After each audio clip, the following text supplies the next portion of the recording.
मौसम जाड़े का था, पर दोपहर की धूप बहुत कड़ी थी, सारे आलम को जैसे एक फीके रंग में रंगने की कोशिश करती हुई। यह इलाका राजस्थान से बहुत मिलता जुलता है। रंग के टीले नहीं हैं, खेतों का हरापन यहाँ है, मगर बाकी वही खुला आकाश, सूना परिवेश, धूल बबूल और ज़्यादा ठंड, ज़्यादा गर्मी। मगर यहाँ की धूप का मिजाज जुदा है। राजस्थान की धूप पारदर्शी है, सिंध की धूप चौंधियाती है, और तस्वीर उतारते वक्त आप कैमरे में जरूरी पुर्जे ना घुमाएं तो ऐसा जान पड़ेगा जैसे दृश्यों के रंग उड़े हुए हैं।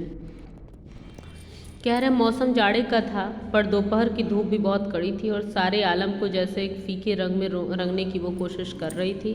और ये इलाका जो है कि राजस्थान से बहुत मिलता जुलता है।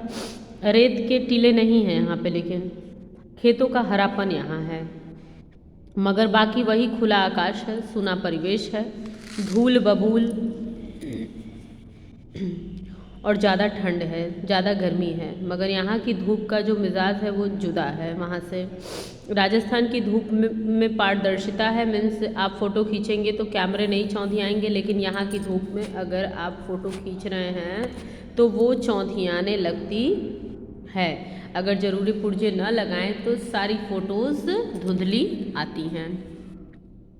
पर इससे एक फ़ायदा हुआ, हमें हर दृश्य पर नज़र दोबारा फिरानी पड़ी। इस तरह बार बार निहारें तो दृश्य जहन में ऐसे ठहरते हैं मानो तस्वीर देखकर उनकी याद ताज़ा करने की कभी ज़रूरत ना पड़े। कह रहे हैं लेकिन इससे फ़ायदा हुआ कि हर दृश्य को हमको दोबारा देखने की ज़रूरत पड़ी, और कोई भी चीज़ को बार बार देखें तो दृश्य जो है कि क्या होता है, हमारे मन में उतर जाता है बार बार देखने से, और ऐसे ठहरता है जैसे वो तस्वीर देखकर याद ताज़ा करने की कभी ज़रूरत नहीं पड़ेगी। स्तूप वाला चबूतरा मोहनजोदड़ो के सबसे खास हिस्से के एक सिरे पर स्थित है, और कह रहे जो स्तूप वाला चबूतरा है वो मोहनजोदड़ो के सबसे खास हिस्से के एक सिरे पर बना हुआ है।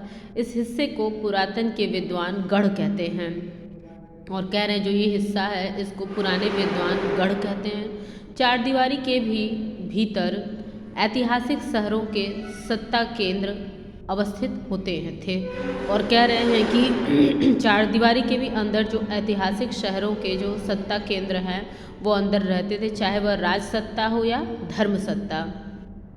हर जगह हर टाइम में ऐसी बात है। बाकी शहर गढ़ से कुछ दूर बसे होते थे। क्या यहाँ रास्ता भी दुनिया को मोहनजोदड़ो ने दिखाया, और कह रहे हैं क्या यह रास्ता भी कि शहर से बाहर जो है कि केंद्र अवस्थित हों और बाकी शहर गढ़ से दूर हो, क्या वही सिखाए हैं। सभी अहम तौर पर अब दुनिया भर से प्रसिद्ध इमारतों के खंडहर चबूतरे के पीछे यानी पश्चिम में हैं। इनमें प्रशासनिक इमारतें, सभा भवन, ज्ञानशाला और कोठार हैं। वह अनुष्ठानिक महाकुंड भी जो सिंधु घाटी सभ्यता के अद्वितीय वास्तु कौशल को स्थापित करने के लिए अकेला ही काफ़ी है। कह रहे हैं कि सभी अहम और अब दुनिया भर में प्रसिद्ध इमारतों के जो खंडहर हैं, चबूतरे हैं, यानी पीछे जो पश्चिम में हैं, उनसे प्रशासनिक जो इमारतें हैं, सभा भवन है, ज्ञानशाला है और कोठार है, वह अनुष्ठानिक महाकुंड भी जो सिंधु घाटी सभ्यता के अद्वितीय वास्तु कौशल को स्थापित करने के लिए अकेला ही काफ़ी माना जाता है।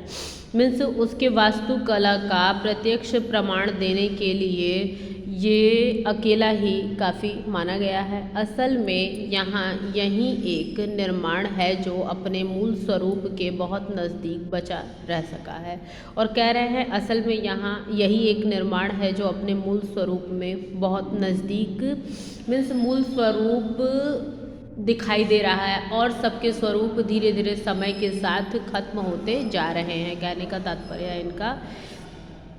बाकी इमारतें इतनी उजड़ी हुई हैं कि कल्पना और बरामद चीज़ों के जोड़ से उनके उपयोग का नगर नियोजन की मोहनजोदड़ो अनूठी मिसाल है। कह रहे हैं बाकी जो चीज़ें हैं उन कल्पना और बरामद जो चीज़ें हैं उनको जोड़ के उनके उपयोग का अंदाज़ा भर हम लगा सकते हैं। नगर नियोजन की मोहनजोदड़ो की अनूठी मिसाल है और जो नगर नियोजन है मोहनजोदड़ो का वह बहुत अनोखी मिसाल है। इस कथन से का मतलब आप बड़े चबूतरे से नीचे की तरफ देखते हुए सहज ही भाप सकते हैं। इमारतें भले खंडहर में बदल चुकी हों मगर शहर की सड़कों और गलियों के विस्तार को स्पष्ट करने के लिए ये खंडहर काफ़ी है। कह रहे इस कथन का मतलब आप बड़े चबूतरे के से नीचे की तरफ देखते हुए सहज ही भाप सकते हैं कि इमारतें भले खंडहर में बदल चुकी हों मगर शहर की जो सड़कें और गलियों के जो विस्तार हैं वो स्पष्ट करने के लिए ये खंडहर ही काफ़ी है। यहाँ की कमोबेश सारी सड़कें सीधी हैं या फिर आड़ी हैं और कह रहे हैं कि यहाँ की जो सड़कें हैं वो या तो सीधी हैं या तो आड़ी हैं।